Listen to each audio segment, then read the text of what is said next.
اللہ کو کیسے رب ماننا ہے؟ جیسا وہ ہے، وہ کسی کا محتاج نہیں، بے نیاز ہے۔ اس لیے مرنے کے بعد سب سے پہلا سوال جو ہوگا نا قبر، اس یہ پوچھیں من ربو کا، پتہ رکھو۔ پیدا ہونے سے پہلے پوچھے تھے رب کون، دنیا میں آ گیا یہ دیکھا جائے گا رب اللہ کو ماننا ہے یا نہیں، قبر میں جا کے پوچھا جائے گا۔ کوئی اور مقصد ہوتا نا زندگی کا، اسی کے متعلق سوال۔ میرے دوستوں بزرگوں، اپنے ایمان پر اس قدر محنت کرنی ہے کہ دنیا اپنے تمام تر کمالات اور اپنے تمام تر لوازمات کے ساتھ ہماری نگاہوں میں ہیچ ہو کر رہ جائے کہ اللہ کے سوا کچھ نہیں، اللہ کے بنا کچھ نہیں۔ سمجھ میں آئی؟ صحابہ کی نگاہ یہ نہیں، ساری کی ساری کائنات محض ایک ذرے کے مانند تھی صحابہ کی نگاہوں میں۔ اس لیے جب سمندر آیا نا راستے میں تو کہنے لگے پانی کا قطرہ اللہ کے حکم سے روکے گا۔ ارے بولو نا کیا بولے؟ یہ پانی کا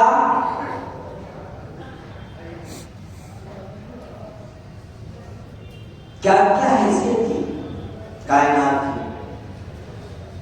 صحابہ کی نگاہ اور ہماری نگاہوں میں کیا ہے؟ اگر نہیں ہو نماز 5 منٹ ڈیڑھ پڑھ سکتے ہیں، آپ کو گرا چل جائیں گے۔ وہاں تو یہ تھا کہ نماز پہلے مکمل ہوگی، اس کے بعد جسم میں تیر لگے، کانٹے چبھے، بھالے لگے، تلوار لگی، وہ دیکھا جائے گا۔ پہلے نماز تیر پہ تیر لگے جا رہے ہیں اور نماز ہے کہ پوری ہوئی جا رہی ہے۔ کیا چیز تھی؟ یہی تو ایمان، یقین اور ایقان قلب ہے جو صحابہ کو حاصل تھا، اور یہی صحابہ کا کمال ہے۔ صحابہ کامل تھے، صحابہ کے اعمال میں کمال تھا، نہ ہم کامل ہیں نہ ہمارے اعمال میں کمال۔ اسی سطح پر آنے کے لیے اللہ نے وہی محنت ہم کو اپنے فضل سے عطا فرمائی ہے جو صحابہ رضوان اللہ تعالی علیہم اجمعین کو اللہ نے ختم نبوت کے طفیل عطا فرمائی۔ دعوت کی محنت پوری کائنات میں، انسانوں اور جناتوں میں نظام خداوندی کو قائم کرنے کے لیے ہے۔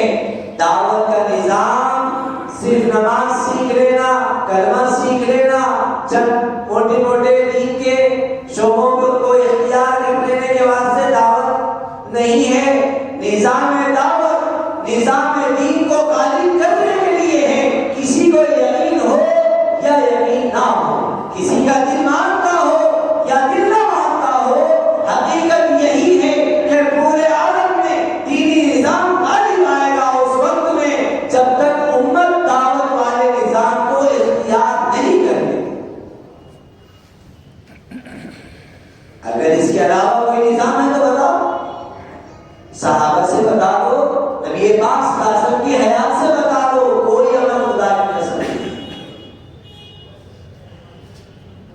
یہ نظام دعوت جس کو ہم تبلیغی جماعت بولتے تھے، جماعت والوں کا کام بولتے تھے، یہ نبی والا کام، یہ صحابہ والا کام، اور اسی کام سے پورے عالم میں اسلام اور مسلمان غالب آئیں گے، یہ بات طے ہے۔ حضرت عمر بن خطاب رضی اللہ عنہ کا زمانہ ہے اور کوئی جنگ و جدال نہیں۔ امیر المومنین کو اللہ نے وہ اثر دیا جس دن کا رخ کرتے علاقے والوں کو معلوم پڑتا کہ عمر نے ہمارا رخ کیا ہے۔ عمر کے پہنچنے سے پہلے علاقے والے مسلمان ہو کر اسلام میں داخل ہو کر اپنے آپ کو تابعداری میں ڈال دیا کرتے۔ نظام دعوت ہم نے اس کو بچوں کا کھیل سمجھ لیا۔ سمجھ میں ہم کوئی چیز نہیں آتی نا تو کھیل کرنا شروع کر دے. تب سے ایک مچھوارے کے گھر مچھلی، اس کے جال میں سنہری مچھلی لگی، بڑی عجیب مچھلی نظر آئی. اس سے بولا اس کو بیچتے نہیں، اپن اس کو گھر میں کاٹ کے کھا لیں. پہلی مرتبہ ایسی مچھلی جال میں لگی. اس کی بیوی نے مچھلی کو لے کے کاٹ کے صاف کرنا شروع کیا تو اس کے پیٹ سے پتھر کے ٹکڑے نکلے. 2-3 بچے تھے، ہر بچے نے ایک ٹکڑا لے کر کھیلنا شروع کر دیا. ان کے گھر کے باہر سے ایک صراف پار کی، سونے چاندی اور زیورات کا کاروبار